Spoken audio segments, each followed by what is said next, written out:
9월 한 달 동안 우리가 거의 그리스도인 시리즈를 통해서 거의 그리스도인의 모습이 어떠한가를 우리가 살펴보았습니다.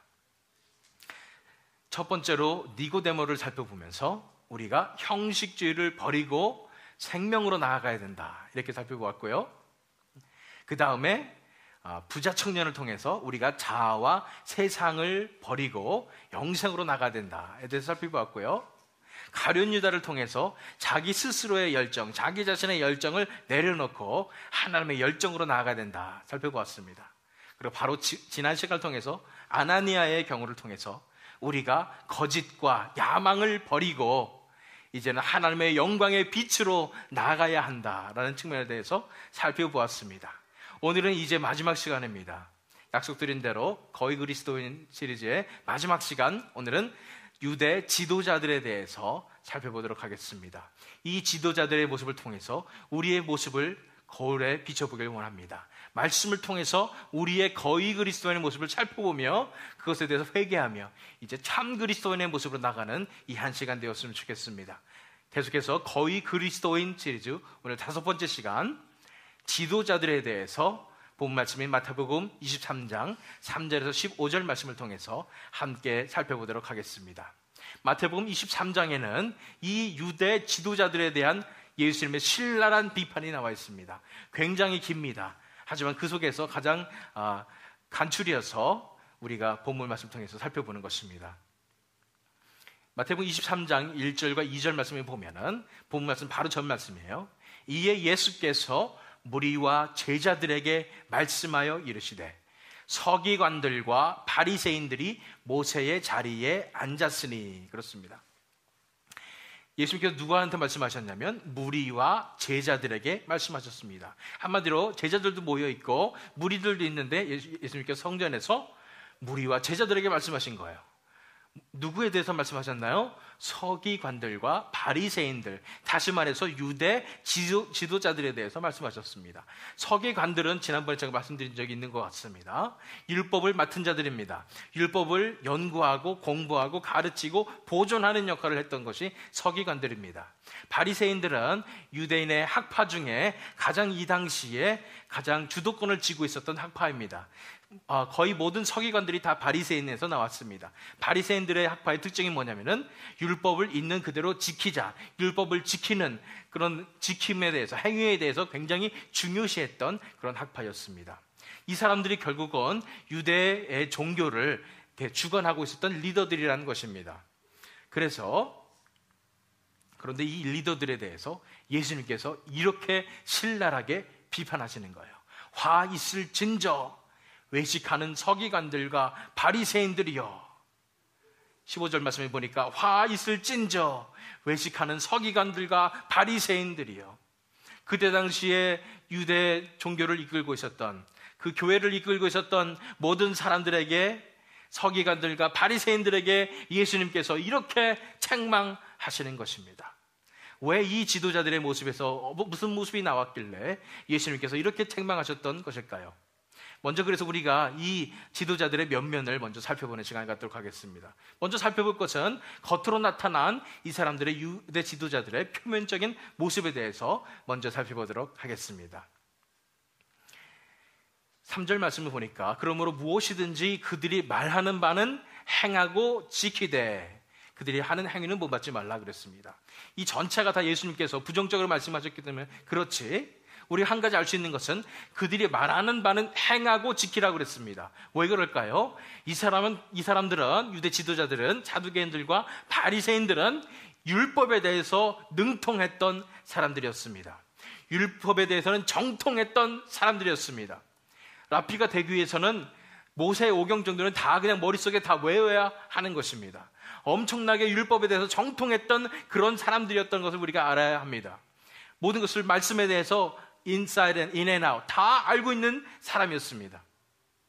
또 어떤 사람이었냐면 5절 말씀을 보니까 곧 그 경문띠를 넓게 하며 옷수를 길게 하고 그랬습니다. 여기서 경문띠라고 나와 있는데 이걸 번역이 약간 너무 오버한 것 같은 느낌이 듭니다. 개역 성경에는 그래서 경문을 열게 하며 이렇게 되어 있습니다. 근데 개정 개혁에는 경문 띠를 열게 한다고 그랬습니다. 사실은 이게 경문이 뭐냐면은 말씀이 적힌 그런 양피지 같은 것입니다. 4가지의 말씀이 적혀 있는데 그것을 이스라엘 사람들이 옷에다가 박스에다 넣어가지고 갖고 다녔다는 것입니다. 그래서 박스를 더 크게 한단 말이에요. 이 말은 뭐냐면은 더 내가 거룩한 것처럼 더 크게 나는 말씀을 갖고 다니는 사람이다, 이렇게 보인다는 얘기입니다. 그 다음에 옷을 길게 한다는 말은 뭐냐면 옷에 술이 있죠, 태슬 있죠. 이 태슬을 굉장히 이렇게 길게 하면서 나는 거룩한 사람이다, 이런 것을 보이게 된다는 얘기입니다.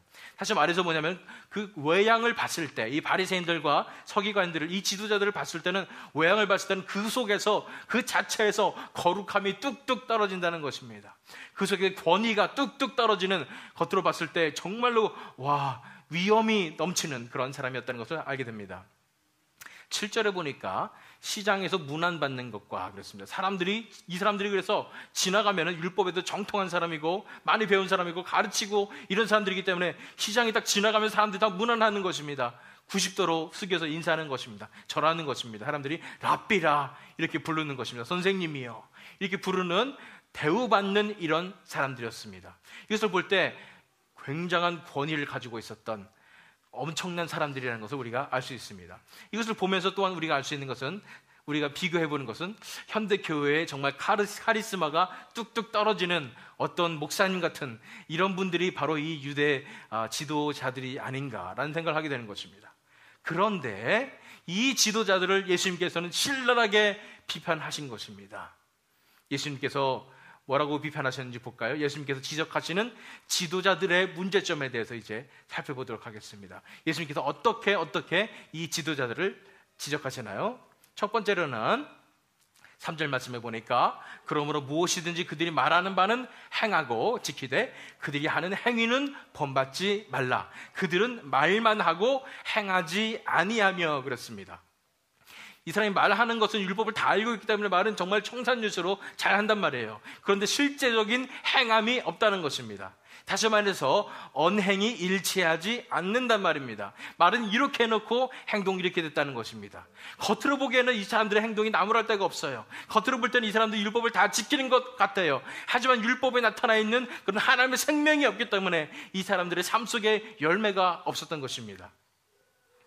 이것을 보면서 참 목회자로서 저는 굉장히 이 말씀을 볼 때마다 가슴이 떨립니다. 왜냐하면 제가 강단에서 전하는 이 말씀과 저의 삶이 다를 경우에 정말 큰 문제가 되지 않겠습니까? 많은 성도님들의 얘기를 들어보면 성도님들이 바라는 건 많지가 않아요. 목사님이 강단에서 전하는 말씀과 행동이 일치했으면 좋겠다, 이것입니다. 간단한 얘기 같지만 사실은 굉장히 쉽지가 않은 것을 보게 됩니다. 그래서 얼마나 많은 목회자들이 또 성도님들을 실망시키는지도 모르겠습니다. 저는 그 부분에 대해서 너무나 가슴이 아프지만 제 자신을 돌아볼 때 제 자신도 얼마나 조심스러운지 모르겠습니다. 지난 주일에 제가 전한 말씀이 거짓말하지 말자 이런 말씀이었잖아요. 그런데 제 아들 이한이랑 소희를 학교에 태워주고 있었는데, 이한이가 무슨 큰 일을 저지르고, 큰 일도 아니에요, 조그만 일을 저지르고 살살 말을 안 하고 숨기려고 하는 것입니다.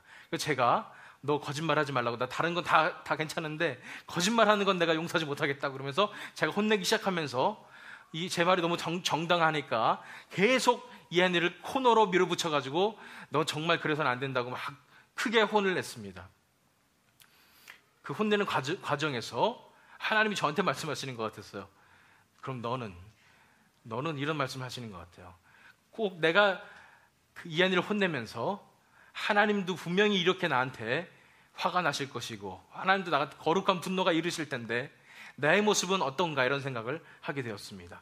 또 그러면서 내가 화를 내면서 그 아침에 이한이가 학교 가는데 결국은 상처를 준 거예요. 제가 굉장히 끝까지 몰아붙여가지고 꼼짝 못하게 해놓고서는 그냥 학교 보냈다는 것을 생각하면서 제가 돌아와서 목사가, 말씀을 전하는 목사가 정말 자아가 죽었다고 그랬으면서 내가 이렇게 행동할 수밖에 없는가, 그러면서 하나님 앞에 다시 무너지고 회개하는 시간을 가졌습니다.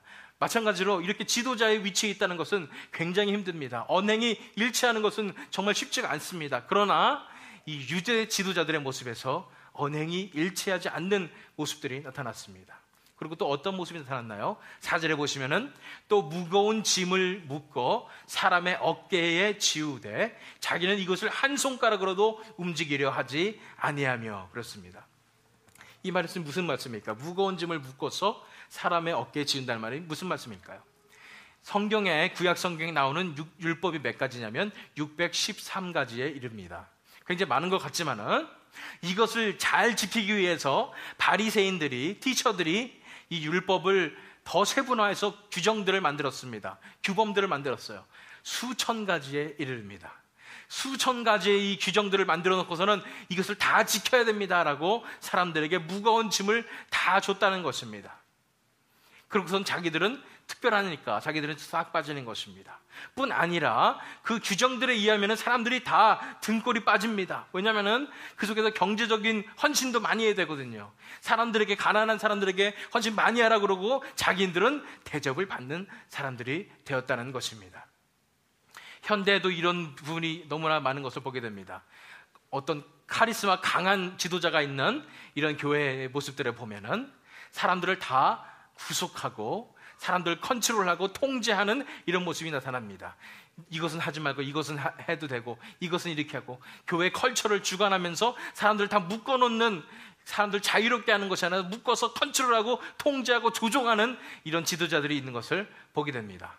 뿐 아니라 헌신을 굉장히 강요하는, 프레셔를 주는 이런 모습들을 보게 됩니다. 무거운 짐을 묶어서 사람들의 어깨에 쥐고 자기는 어때요? 자기는 특별한 사람이니까 움직이지 않습니다. 손가락도 움직이려 하지 않는 그런 모습들을 보게 되는 것입니다. 마치 제가 이한이를 혼내면서 이한에게 너는 이것도 해야 되고 이렇게 잘해야 돼 하면서 제 자신은 잘 못하면서 그런 것처럼 무거운 짐을 묶어서 사람의 어깨에 지우되 한 손가락으로도 움직이려 하지 않는 그런 지도자들이 이 유대 지도자였다는 것을 보게 됩니다. 세 번째는 5절 말씀을 보니까 그들의 모든 행위를 사람에게 보이고자 하나니 곧 그 경문대를 넓게 하며 옷수를 길게 하고 겉으로 보이는 모습에 신경을 씁니다. 겉으로 거룩하게 보이려고 애를 씁니다. 다른 사람들이 나를 어떻게 쳐다볼까? 다른 사람들이 쳐다볼 때 나는 거룩하고 권위 있는 사람이야 라고 꾸미는 것에 신경을 썼다는 것입니다. 목사님들이 가운을 입고 이렇게 설교하고 이런 것은 저는 괜찮다고 생각합니다. 하지만 왜 꼭 박사 가운과 모자까지 써가지고 설교를 해야 되는지는 잘 모르겠습니다. 그런 분들이 계세요. 뭔가 더 거룩해 보이고 뭔가 더 권위 있어 보이는 그런 것을 추구한다는 것입니다. 성전도 너무나 들어가기만 하면 하나님의 거룩함이 있을 것 같은 그런 모습의 성전을 만듭니다. 그런 가운데 하나님이 계신다고 생각하십니까? 하나님은 진정으로 하나님을 거룩하게 예배드리고 싶은 그 사람들이 모인 그곳에 하나님께서 계십니다. 지금 이 자리에 하나님께서 이 가운데 거룩한 임재로 계심을 믿습니다. 하나님의 거룩함이 진정으로 나타나는 것은 우리가 얼마나 그 하나님에 대해서 그 거룩함을 우리가 사모하고 갈망하느냐에 달린 것입니다. 그런데 겉으로 보이는 모습, 겉으로 우리가 거룩해 보이고 우리가 치장하고 이런 모습에 신경 쓰면 안 된다는 것입니다. 근데 유대 지도자들은 이렇게 했습니다. 6절 말씀을 보니까 잔치의 윗자리와 회당의 높은 자리와, 이것에 대해서 지난번에 살펴본 적이 있습니다. 잔치에 가면 상석이 있습니다. 그 상석에 앉는 걸 좋아했고요. 회당에 가면은 언약궤, 말씀궤 뒤에 바로 앉는 자리가 있습니다. 상석입니다. 그 자리에 앉기를 원했습니다. 7절의 말씀을 보니까 시장에서 문안 받는 것도 좋아했고요, 사람에게 랍비라 칭함을 받는 것도 좋아했다는 것입니다. 사람들이 좋아해주고 인정해주고 높여주고 이런 것을 좋아했다는 것입니다. 한마디로 뭐예요?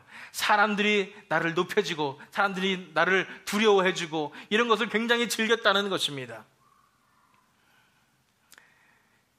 현대 교회에서도 이런 모습들이 많이 나타나는 것 같습니다. 정말 카리스마 있는 그런 지도자가 있는 그런 교회에서는 정말 사람이 하나님의 자리에 올라갈 만큼 정도로 굉장히 큰 권위를 가지고 있었던 것을 우리가 보게 됩니다. 그 멀리 돌아볼 것 없이 제가 이제 평신도였다가 이제 주의 종의 길 가겠습니다. 그래서 전도사가 딱 됐더니 대우가 확 달라지는 것을 제가 보게 되었습니다. 밥 먹으러 줄을 서는데 저부터 갖다 줘요, 밥을. 그래서 저는 나이도 어린데 그냥 전도사일 뿐인데 사람들이 주의 종이라고 대접을 해주는 것을 보게 되었습니다. 제가 이 대접을 그냥 다 받다가는 제가 정말로 버릇이 없어지겠구나라는 생각이 들었습니다. 많은 분들이 얘기하죠. 스타 목사님들이 어떻게 행동을 하는지에 대해서 이 사람들을 모셔야 되고 특별히 모셔야 되고 이 사람들을 특별히 잘 모셔주지 않으면 삐지고 힘들어진다는 이런 얘기도 많이 들었습니다. 사람의 본능인 것 같은데 우리의 교회들 모습 가운데서 이런 부분들이 나타나는 것입니다. 지도자들이 정말 높임을 받기를 원하고 인정을 받기를 원하는 것입니다. 그런데 이 모든 것보다도 더 치명적인 문제점이 있기 때문에 예수님께서 이렇게 신랄하게 비판을 하신 것입니다. 무엇이었을까요? 유대 지도자들의 치명적인 문제점이 있었으니 바로 자기들 같은 거의 그리스도인들을 열심히 양산했다는 것입니다. 자기들도 거의 그리스도인이에요. 진정한 참 그리스도인이 아니에요. 그것까지만 해도 힘든데 열심히 다른 거의 그리스도인들을 양산해서 사람들 다 지옥으로 이끌었다는 것입니다. 13절 말씀에 보니까 화 있을진저 외식하는 서기관들과 바리새인들이여 너희는 천국 문을 사람들 앞에서 닫고 너희도 들어가지 않고 들어가려 하는 자도 하려는 자도 들어가지 못하게 하는도다. 천국 문 앞에 딱 서 있어요. 내가 말하는 대로만 하면은 너희들 천국 갈 수 있어. 그러면서 갖가지 무거운 짐들을 다 주면서 율법을 이것도 지켜야 되고 저것도 지켜야 되고 그러면서 자기가 다 지키는 것처럼 의인처럼 행동을 해가지고 사람들이 다 현혹돼가지고 저 사람처럼 하면 천국 갈 수 있나 보다 그랬는데 이 사람도 천국 못 가고 다른 사람들도 다 막는 거예요. 들어가는 자도 다 들어가지 못하게 하는 것입니다.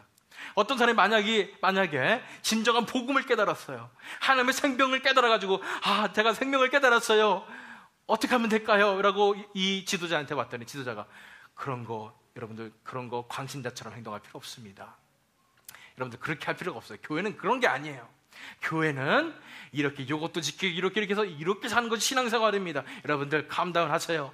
오히려 생명의 길로 가는 사람을 막는 그 행위를 했다는 것입니다. 15절 말씀 보세요. 화 있을진저 회식하는 서기관들과 바리새인들이여 너는 교인 한 사람을 얻기 위하여 바다와 육지를 두루 다니다가 생기면 너희보다 배나 더 지옥 자식이 되게 하는도다. 가만히 있으면 좀 모르겠는데 너무 열심히 해요. 열심히 전도해요. 열심히 전도해서 꼭 그 사람 같은 사람 아니면 더 심한 거의 그리스도인들을 만든다는 것입니다. 사람들이 천국 가는 길을 막을 뿐 아니라 더 악한 사람들, 더 하나님을 찾을 수 없는 사람들을 만드는 것이에요. 그것이 이 사람들의 치명적인 문제점이었습니다. 이것을 보고 예수님께서 그토록 신랄하게 비판을 하신 것입니다. 처음에 첫 시간에 거의 그리스도인 시리즈 첫 시간에 제가 말씀드린 것이 있습니다. 조지 비트필드가 이 똑같은 제목으로 거의 그리스도인이라는 제목으로 설교를 하셨는데 거기에 거의 그리스도인의 가장 큰 문제점이 뭐냐면은 사탄이 가장 크게 역사할 수 있다는 것이었다는 것입니다. 뭐냐면은 아예 불신자들이나 아예 거짓 그리스도인들은 그래도 다 아니까 괜찮습니다. 그런데 제일 큰 문제점이 뭐냐면 이 거의 그리스도인들은 자기들의 믿는 이 신앙이 진짜인 줄 알아요. 왜냐하면 그렇게 배웠으니까. 그러고 나서는 다른 사람들을 다 지옥으로 인도하는 이것이 신앙이라고 이렇게 다른 거의 그리스도인들을 양산하기 때문에 오히려 사탄이 더 좋아하는 일을 하는 것이 이런 거의 그리스도인들이라는 것을 조지 비필드가 얘기했습니다. 우리의 모습을 돌아보기 원합니다. 우리가 이 예수님 당시의 유대 지도자들의 모습을 봤어요. 그랬는데 너무나 놀라운 것은 지금도 똑같다는 것을 보게 됩니다. 그때 있었던 지도자들의 문제점들과 지금 우리 현대를 살아가고 있었던 지도자들의 문제점이 똑같습니다. 그때 있었던 교회의 문제점과 지금의 문제점이 똑같습니다. 우리 자신 가운데 진정한 크리스티아니티, 진정한 믿음, 진정한 신앙생활을 모른 채 그냥 내가 열심히 신앙생활 했으니까 내가 이게 신앙생활입니다 하면서 다른 사람도 열심히 가르쳐주고 잘못된 길로 인도하고 있었지 않은지 우리 자신을 돌아보길 원하는 것입니다. 저는 이 시간을 빌어서 제 자신을 고백합니다. 제가 지금 이 자리까지 오기까지 이렇게 신학을, 하나님께서 주시는 올바른 신학과 올바른 방향으로 나가기 전까지는 저도 수많은 방황을 했습니다. 이것이 옳은 것 같아서 이 길로 갔고, 저것이 옳은 것 같아서 저 길로 갔습니다. 그때마다 제가 섬기는 영혼들이 방황을 했습니다. 그때 당시에 만났던 사람들은 제가 이렇게 복음을 전하는 것을 모를 것입니다. 가슴이 아파요. 내가 정말 이런 거의 그리스도인 제자를 만드는 사람이었구나 생각을 하면 너무나 가슴이 아픕니다. 마음이 힘들어요. 이 자리를 빌어서 정말 하나님 앞에 또한 그분들을 만날 수 있다면 정말 회개하고 싶습니다. 그들의 천국 가는 길을 내가 막은 것이 아닌지라는 생각을 하게 되는 것입니다. 물론 내 개인적으로 보면은 이 모든 과정이 거쳤어야 됩니다. 그래서 내가 가장 올바른 길이 무엇인지를 알 수가 있었기 때문입니다. 그러나 내가 섬기던 그 영혼들은 누가 책임져 주나요? 하나님께서 책임지실 줄을 믿습니다. 하지만 제 마음 가운데 그런 회개하는 마음이 있습니다. 여러분들은 어떠신가요? 또 이 설교를 또 CD로, 인터넷으로 보는 분들은 또 어떠신가요? 우리의 자신의 모습을 이 시간 회개하기 원합니다. 내가 스스로가 거의 그리스도인이었으면서 다른 사람들도 거의 그리스도인으로 인도하며 양산했던 것이 아닌지 우리 자신을 돌아보길 원합니다. 그 거의 그리스도인을 양산하는 그런 지도자들에 대해서 예수님께서 13절에 이렇게 말씀하십니다.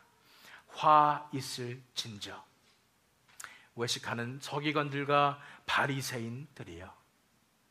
화 있을 진저, 말이 굉장히 고급스러운 것 같지만 결국 뭐냐면 저주입니다. 저주. 예수님께서 심판을 받을 것이다. 니네가 지옥 갈 것이다. 화가 있을 것이다. 예수님께서 이렇게 저주하시는 거예요.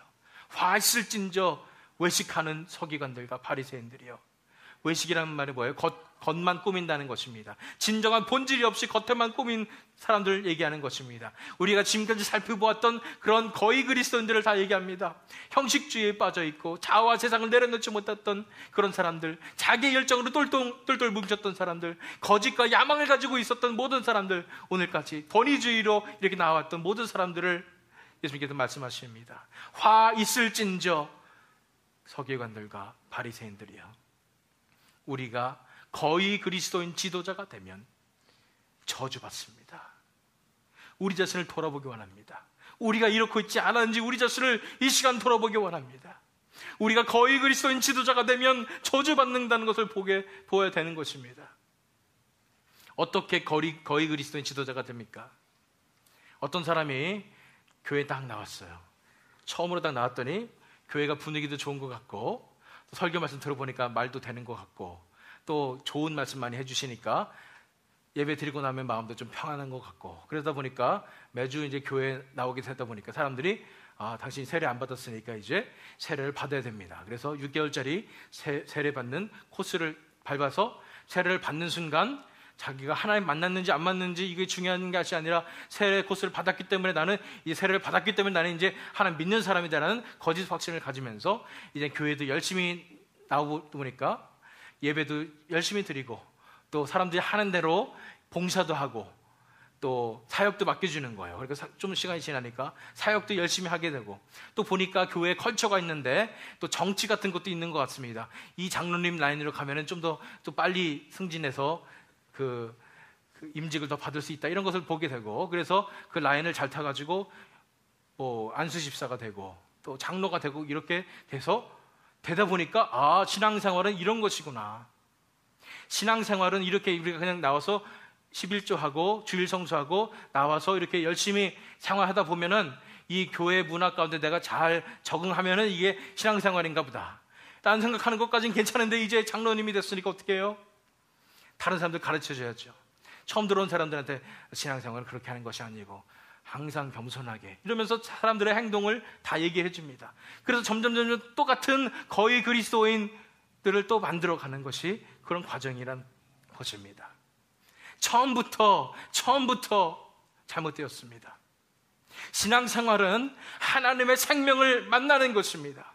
하나님의 생명이 내 속에서 임재하셔 하나님의 생명이 역사하시는 것이 신앙생활입니다. 우리가 교회에서 정치적으로 이렇게 사람들과 좋게 지내고 이런 거 아닙니다. 만약에 우리 모습 가운데 그런 모습이 있었다면 이 시간 진정으로 내려놓기 원합니다.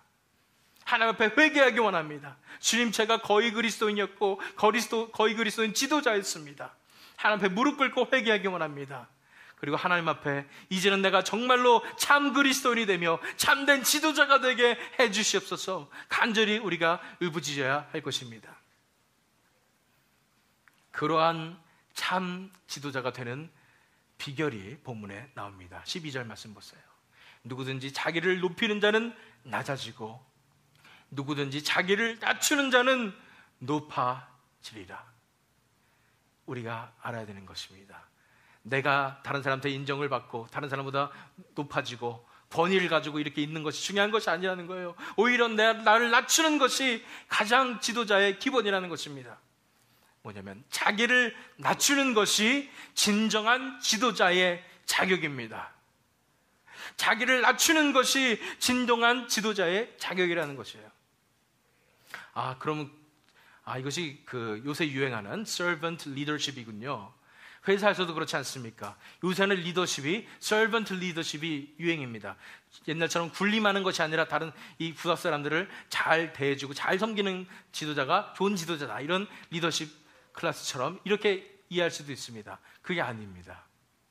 왜 자기를 낮추는 지도자가 진정한 지도자면은, 자기를 낮추는 것은 뭐냐면은 진정으로 자기 자신이 어떠한 존재인지를 진정으로 깨달은 사람들이라는 것입니다. 내 모습이 얼마나 추악한 모습인지, 내가 얼마나 큰 죄인지를 깨달은 사람들은 진정으로 알게 돼요. 내가 진짜 세상에서 가장 연약한 사람이구나. 내가 이 세상에서 가장 낮은 사람이구나. 내가 이 세상에서 가장 큰 죄인이구나 하는 것을 깨닫게 되는 것입니다. 그런 사람만이 진정한 지도자가 될 자격이 있습니다. 진정으로 하나님 앞에 무너진 사람들만을 하나님께서는 쓰십니다.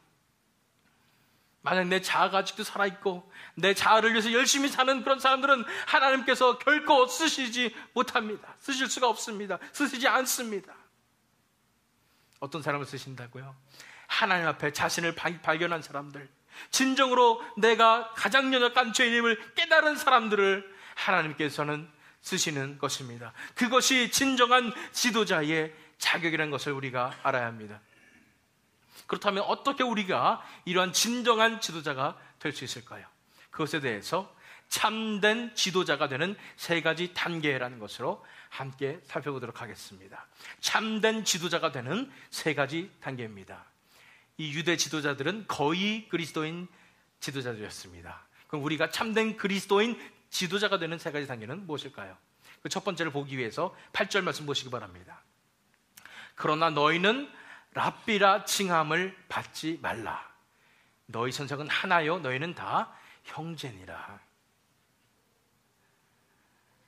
랍비라 칭을 받는다는 말은 뭐예요? 이 사람들이 자기가 높아지고 싶은 마음이 있다는 것입니다. 자기도 모르게 자기 속에 계급의식이 있어요. 내가 랍비다, 내가 더 지도자다, 이런 의식이 있다는 것입니다. 그런데 예수님께서는 뭐라고 말씀하세요? 너희는 다 형제니라. 아무리 목사님이라도 다 형제는 것을 우리가 알아야 합니다. 9절 말씀, 땅에 있는 자를 아버지라 하지 말라. 너희 아버지는 한 분이시니 곧 하늘에 계신 이시니라. 얼마나 이 사람들이 권위를 가지고 있었으면 사람들이 아버지라고 불렀습니다. 아버지는 뭐예요? 정말로 그 사람들 높여 부르는 말 아니겠습니까? 그 사람들 아버지라고 불렀던 것입니다. 예수님께서 말씀하세요. 아버지라 부르지 말라고 말씀하십니다. 10절 말씀을 보니까 또한 지도자라 칭함을 받지 말라. 이 사람들은 계급의식을 가지고 있었고 자기가 뭔가 권위가 있는 것처럼 행동을 했습니다. 그래서 우리가 내려놓아야 될 것이 바로 이것입니다. 은밀하게 숨어 있었던 권위주의를 내려놓으십시오 라는 것입니다. 우리 속에 은밀하게 감춰져 있었던, 숨어 있었던 이 권위주의를 내려놓아야 한다는 것입니다. 권위주의가 뭐예요? 우리 마음 가운데 정말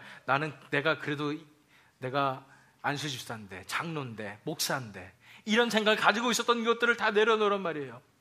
권위주의가 뭐예요? 사람에게 권위를 부여하는 것입니다. 사람에게도 권위가 있다고 생각하는 것입니다. 아닙니다. 그걸 내려놓아야 됩니다. 권위는 오직 하나님 한 분에게만 있어야 됨을 우리가 알아야 합니다. 물론 말씀을 전하시는 목사님들은 왜 권위가 있습니까? 그 말씀이 자신의 말씀이 아니라 하나님의 말씀을 대언하기 때문에 그 하나님의 말씀에 권위가 있습니다. 그래서 하나님께서 쓰시는 그런 사람들을 볼 때 뭐 집사님이건 장로님이건 목사님을 보고는 우리는 존경할 수 있습니다. 그러나 그 자체가 계급이 아니고 권위주의가 아니라는 것입니다. 이 권위주의는 제가 늘 말씀드리듯이 한국 문화의 유교 문화에서 나왔음을 우리가 알아야 합니다. 계급을 다 따지고 이 사람이 되면 이런 행동을 하고 저 사람이 되면 이렇게 행동하고 우리 공동체의 질서가 유지되기 위해서는 안수 집사는 안수 집사답게, 장로는 장로답게, 목사는 목사답게 행동을 해야 됩니다. 이렇게 말하는 것이 다 유교주의 사상이라는 것을 우리가 알아야 합니다. 성경적인 것은 무엇입니까? 성경적인 지도자는 어떤 지도자입니까? 하나님께서만 권위를 가지시고 우리들은 다 권위가 없이 다 형제인 것입니다. 그러나 우리 각자에게 은사가 있고 맡겨진 직분이 있기 때문에 그 직분에 따라서 하나님을 섬기게 되는 것입니다. 우리 속에 숨어 있었던 권위주의들이 어떤 것이 있을까요? 제가 나는 목사니까 특별한 사람이다. 나는 부음받은 종이기 때문에 나는 특별한 직을 받아야 된다. 이런 생각 가지고 있었으면 내려놔야 합니다. 내가 장로니까 장로는 교회를 이끌어가는 사람이기 때문에 내가 뭔가 특별하게 해야 된다. 이런 것도 내려놔야 됩니다. 반대로 목사님이라고 해서 특별 대우해주고 목사님이라고 해서 모든 것을 다 예배시켜주고 목사님이라고 해서 뭔가 이렇게 해주려고 하는 것도 다 내려놔야 됩니다. 그것도 역시 권위주의에 속한 것입니다. 장로님이라고 해서 내가 장로님을 잘 모셔야 되고 내가 열심히 이렇게 장로님을 위해서 내가 뭔가 해줘야 되겠다 이렇게 하는 것도 다 권위주의임을 우리는 알아야 하는 것입니다. 누가복음 22장 25절에서 26절 말씀입니다. 예수께서 이르시되 이방인의 임금들은 그들을 주관하며 그 집권자들은 은인이나 칭함을 받으나 너희는 그렇지 않을지니 너희 중에 큰 자는 젊은 자와 같고 다스리는 자는 섬기는 자와 같을지니라. 세상의 임금들은 사람들을 rule over 합니다. 굉장히 주관하며 주장하는 사람들입니다. 그리고 집권자들은 사람들한테 칭송을 받는 그런 사람들입니다. 그러나 진정한 예수님 안에 지도자들은 그렇지 않다는 것입니다. 권위주의를 내려놓고 항상 섬기는 자가 되어야 된다는 것이 예수님의 말씀입니다. 참된 지도자가 되기 위해서 우리가 먼저 내려놔야 할 것은 바로 은밀하게 우리 안에 숨어 있었던 권위주의를 내려놓아야 하는 것입니다. 두 번째는 어떻게 될까요? 8절 말씀 보니까 그러나 너희는 랍비라 칭함을 받지 말라. 너희 선생은 하나요. 너희는 다 형제니라. 이 선생님 한 선생님이 있는데 이 선생님이 누굴 얘기할까요? 예수님을 얘기할 수 있습니다. 또한 하나님을 얘기할 수 있습니다. 어쨌든 이 하나님 한 분밖에 없다는 것을 우리가 알아야 됩니다. 9절 말씀 보세요. 땅에 있는 자를 아버지라 하지 말라. 너희의 아버지는 한 분이시니 곧 하늘에 계신 이시니라. 아버지는 한 분, 하나님 아버지 한 분밖에 없다는 것입니다. 10절 말씀 또한 지도자라 칭함을 받지 말라. 너희의 지도자는 한 분이시니 곧 그리스도시니라. 지도자도 한 분밖에 없다고 그랬어요. 그리스도밖에 없다고 그랬습니다. 사람에게 권위가 있습니까? 없습니다. 그럼 누구에게 권위가 있습니까? 하나님께 권위가 있는 것입니다. 그래서 두 번째 단계는 이것입니다. 교회 안에 하나님의 권위를 인정하십시오. 교회 안에 하나님의 권위를 인정하십시오. 아주 당연한 얘기잖아요. 아주 간단한 얘기잖아요. 하지만 실제 생활에서, 실제 교회에서 이러한 모습을 보기가 너무나 힘듭니다. 왜냐하면 그 권위가, 하나님께 갈 권위가 인간에게 갈 때가 너무나 많기 때문입니다. 하나님의 권위를 되찾은 교회가 되었을 때 분명히 하나님께서 그 교회를 통해서 역사하여 주실 줄 믿습니다. 그 교회가 참된 길로 갈 줄 믿습니다. 왜냐하면 권위는 하나님 한 분께만 가야 하기 때문입니다. 하나님께 권위가 있는 교회, 그 교회를 위해서 우리가 나가야 합니다. 그러면 다른 사람들은 뭐냐고요? 목사님, 장로님들 이런 사람들은 뭐냐고요? 그 교회의 지체들인 것을 우리가 알아야 됩니다. 머리는 예수님이시고 우리 한 사람 한 사람의 각 신체의 지체들을 우리가 알아야 합니다. 에베소서 1장 22절 23절 말씀 보세요. 또 만물을 그의 발 아래에 복종하게 하시고 그를 만물 위에 교회의 머리로 삼으셨느니라. 그는 누굽니까? 예수님입니다. 교회는 그의 몸이니 만물 안에서 만물을 충만하게 하시는 이의 충만함이니라. 예수님께서 교회의 머리가 되시고, 교회는 우리 한 사람 한 사람이 모인 이 교회는 그의 몸이 되어서 예수님께서 권위를 가지시고 역사하시고 우리가 순종함으로 나가는 것이 교회의 모습이라는 것입니다.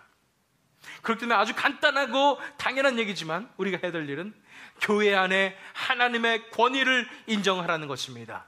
사람의 권위가 아니라, 공동체, 우리 사람이 모인 그런 사회의 무리의 권위가 아니라 하나님의 권위를 인정하게 될 때 교회가 참 모습으로 나갈 수 있고 우리가 참된 지도자의 모습으로 나갈 수 있음을 우리가 믿어야 합니다. 세 번째는 뭘까요? 23절 11절 말씀 보세요. 너희 중에 큰 자는 너희를 섬기는 자가 되어야 하리라. 12절에 누구든지 자기를 높이는 자는 낮아지고 누구든지 자기를 낮추는 자는 높아지리라. 낮아져야 된다고 그랬습니다. 겸손해야 된다고 그랬습니다. 또 섬겨야 한다고 그랬습니다. 뭐예요? 우리가 하나님 앞에서의 겸손으로 섬기십시오 라는 것입니다. 하나님 앞에서의 겸손으로 섬기라는 것입니다. 사람 앞에서 겸손할 수 있습니다. 그것은 누구나 쉽게 할 수 있습니다. 내가 몇 마디만 하면 제가 잘 모릅니다. 아유, 잘못했습니다. 이런 몇 마디만 하면 사람들이 다 겸손하다고 생각하는 것입니다. 그러나 진정한 겸손은 하나님 앞에서의 겸손임을 믿으시길 바랍니다. 엄청난 하나님의 광대하심, 그 거룩하심을 바라보며 하나님의 위대한 영광을 바라보며 그 앞에 내가 얼마나 낮은 자임을, 얼마나 보잘것 없는 자임을, 형편없는 자임을 깨달은 사람만이 진정으로 겸손할 수 있습니다. 그 속에서 온전히 무너진 자만이, 내가 저 밑에 내려가 있는 사람이라는 것을 아는 사람만이 진정으로 겸손할 수 있습니다. 그리고 그 겸손으로 다른 사람들을 섬길 수 있습니다. 왜냐하면 내가 세상에서 가장 낮은 자임을 인정하기 때문에 다른 사람은 다 높은 사람들이기 때문에 내가 섬길 수 있습니다. 뿐 아니라 내가 가장 낮은 자임을 알기 때문에 그 속에서 하나님께서 역사해 주실 때 하나님의 마음을 받아서 다른 사람들을 진정으로 섬길 수 있는 것입니다. 그런데 만약에 우리가 사람 앞에서 겸손할 경우에는 우리가 진정한 겸손을 가질 수 없습니다. 사람 앞에서 겸손하는 게 어떤 예가 있을까요? 사람들 앞에서 우리가 다른 사람들 높여주고 나는 그거 잘 못합니다. 이런 것이 겸손한 사람이라고 사람들 얘기합니다. 사실은 처세술에 다 나와 있지요. 세상 어떻게 살아가는가, 그 사람들 높여줘라. 그럼 이 사람이 나를 방심할 것이다. 그렇기 때문에 내가 이기는 것이다. 이런 처세술들이 있습니다. 병법에 나오는 것도 그렇습니다. 결국은 겸손한 사람이 성공한다. 이걸 다 알기 때문에 겸손한 척하는 법을 우리가 배우게 된다는 것입니다. 그러나 아무리 겸손한 척한다 할지라도 그 속에서 자아가 살아있어요. 결국은 내가 자아가 잘 되기 위해서 내가 겸손하는 것입니다. 그럴 때는 결코 진정으로 겸손할 수가 없다는 것입니다. 그런데 우리가 하나님 앞에 무너진 사람일 때, 하나님 앞에서 겸손한 사람일 때는 우리가 진정으로 겸손할 수 있습니다. 다른 사람들에게 겸손한 척을 할 필요가 없습니다.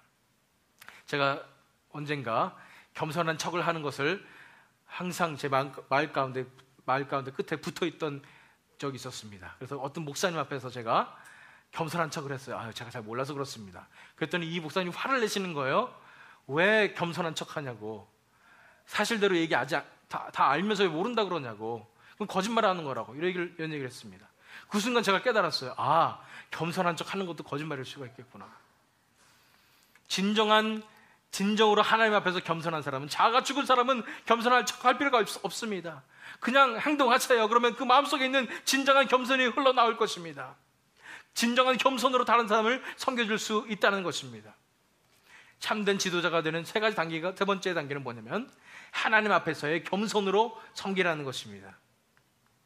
고린도전서 15장 10절 말씀이에요. 그러나 내가 나 된 것은 하나님의 은혜로 된 것이니 내게 주신 그의 은혜가 헛되지 아니하여 내가 모든 사도보다 더 많이 수고하였으나 내가 한 것이 아니요 오직 나와 함께 하신 하나님의 은혜로라. 내가 지금까지 나 된 것은 이제 하나님의 은혜로 됐다는 것이에요. 다른 사람보다 더 열심히 했는데 그것도 내가 한 것이 아니라 하나님께서 했다는 것입니다.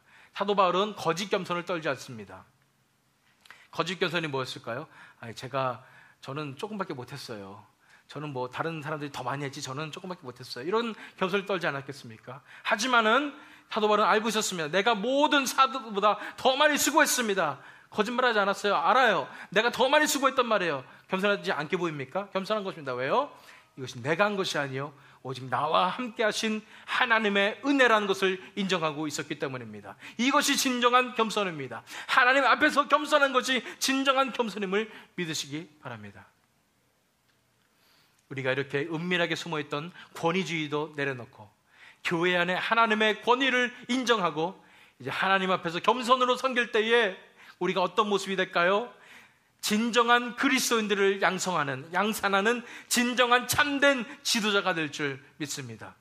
그전까지 내가 생명이 없이 거의 그리스도인의 모습으로 다른 사람들을 잘못된 길로 이끌었는데 이제 내가 참된 지도자가 될 때에 진정한 참된 길로 많은 사람들을 이끄는 하나님께서 나를 통해서 역사하시는 진정한 참된 지도자가 될 줄 믿습니다. 이제 마지막 초청의 말씀을 드립니다. 마지막 초청의 말씀은 이것입니다. 권위주의를 내려놓고 하나님의 영광으로 나아오십시오.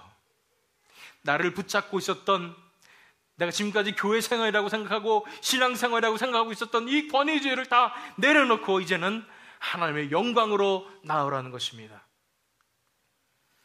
9절 말씀, 땅에 있는 자를 아버지라 하지 말라. 너의 아버지는 한 분이시니 곧 하늘에 계신 이시니라. 사람에게 권위를 주지 않고 오직 하나님 한 분께만 권위를 주므로 우리가 하나님께만 영광을 돌리는 삶을 살아야 됩니다. 10절 말씀, 또한 지도자라 칭함을 받지 말라. 너의 지도자는 한 분이시니 곧 그리스도시니라. 우리가 사람에게 권위를 주지 아니하고 권위주의에 빠지지 않고 하나님께로 나와야 된다는 말씀입니다. 우리가 이렇게 종교적인 것, 율법적인 것, 권위주의적인 것, 이런 것들이 신앙생활인 줄 알고 지금까지 우리가 살지 않았습니까? 그렇다면 이 시간에는 우리가 정말로 그것을 다 내려놓고 회개했으면 좋겠습니다. 13절 말씀, 화 있을진저 외식하는 서기관들과 바리새인들이여, 너희는 천국문을 사람들 앞에서 닫고 너희도 들어가지 않고 들어가려 하는 자도 들어가지 못하게 하는도다. 우리가 이런 사람이었다면 이 시간 회개하기 원합니다. 15절 말씀, 화 있을진저 외식하는 서기관들과 바리새인들이여, 너희는 교인 한 사람을 얻기 위하여 바다와 육지를 두루 다니다가 생기면 너희보다 배나 더 지옥 자식이 되게 하는도다. 이 저주의 말씀을 하나님께서 이 시간 저와 여러분에게 하신다면 얼마나 가슴이 아프시겠습니까? 우리가 이 시간 해야 될 것은 내려놓아야 합니다. 회개해야 합니다. 이제는 잘못된 그런 신앙생활 체계를 다 내려놓고 처음에 말씀드린 것처럼 처음부터 잘못된 그 단추를 다 풀어버리고 이제 제대로 하나님의 생명으로 하나님의 영광으로 먼저 우리가 다시 단추를 끼워야 합니다. 우리에 있었던 모든 권위주의를 다 내려놓고 지금까지 우리가 이제 마무리하는 단계입니다. 거의 그리스도인 시리즈를 마무리합니다. 지금까지 살펴본 것들, 그 모습들을 보십시오. 우리 안에 있었던 형식주의들, 율법주의들 이 시간에 다 내려놓기 원합니다. 우리 안에 있었던 자아와 세상을 버리지 못했던 모든 부분들 다 내려놓기 원합니다. 우리 스스로의 열정이 많이 있었다면 그것도 내려놓기 원합니다. 우리가 거짓된 부분이 있었다면, 우리가 야망이 꿈틀대고 있었다면 그것도 내려놓기 원합니다. 우리가 교회는 이런 것이다, 권위주의가 있었다면 그것도 이제 내려놓기 원합니다. 우리가 바라봐야 할 것은 단 한 곳입니다. 그것은 바로 하나님의 영광임을 믿으시기 바랍니다. 하나님께서는 그 하나님의 영광을 바라보는 그 자들을 찾으십니다. 진정한 그리스도인들을 찾고 계십니다. 이제는 다른 쓸데없는 것들, 인간적인 것들, 세상적인 것, 내 자신을 위한 것, 이런 거 다 내려놓고 이제 하나님 한 분만 바라보는 그분들을 하나님께서 지금 찾고 계심을 믿으시기 바랍니다. 저와 여러분이 이제 거의 그리스도의 모습을 이제 내려놓고는 다 버리고 이제는 참 그리스도의 모습, 하나님의 영광을 바라보는 진정한 그리스도인의 모습으로 하나님께서 이 시간 나오기를 원하시는 것입니다. 그런 모습의 그리스도인들이 우리가 다 될 수 있을까요? 저는 될 수 있다고 믿습니다. 우리가 처음부터 이제는 하나님의 생명만을 바라보며 진정한 교회의 모습으로, 진정한 하나님의 영광의 모습으로 나올 때 우리 안에 이런 놀라운 일들이 다 일어날 줄 믿습니다. 우리가 아까 찬양하면서 이사야 6장의 말씀을 묵상했습니다. 하나님의 거룩함이 온 땅에 가득한 그 모습을 우리는 바라볼 줄 있어야 합니다. 바라볼 수 있어야 됩니다. 이사야서 6장 3절 4절 말씀입니다. 서로 불러 이르되 거룩하다 거룩하다 거룩하다 만군의 여호와여, 그의 영광이 온 땅에 충만하도다 하더라. 이같이 화답하는 자의 소리로 말미암아 문지방의 터가 요동하며 성전의 연기가 충만한지라. 이 장면 상상해 보십시오. 천사들이 화답하여서 불러 일어서 거룩하다 거룩하다 거룩하다 불러 이릅니다. 만군의 여호와여, 그의 영광이 온 땅에 충만하더라. 그랬더니 이런 화답하는 자의 소리로 말미암아 문지방이 흔들리며 성전의 연기가 충만한 그 장면을 우리가 바라보고 있습니까? 지금 이곳에 임재하신 그런 놀라운 하나님의 영광을 우리가 바라보고 있습니까? 이제는 그 영광을 바라보는 저와 여러분이 되셨으면 좋겠습니다. 부르짖었으면 좋겠습니다. 주님, 제 눈을 열어주셔서 온 땅에 가득한 그 하나님의 영광을 바라보게 해주시옵소서. 그냥 무늬만 크리스찬이 아니라 진정 내 생명이 바뀌며 내 속에 하나님의 생명으로 크리스찬이 되게 하여 주시고, 내 삶이 하나님의 영광 가운데 들어가는 삶을 살 수 있도록 인도하여 주시옵소서. 내 눈이 하나님의 빛나는 영광을 바라보게 해 주시옵소서. 우리가 이 시간 기도하는 시간 갖도록 하겠습니다. 다 같이 하나님 앞에 기도하시겠습니다.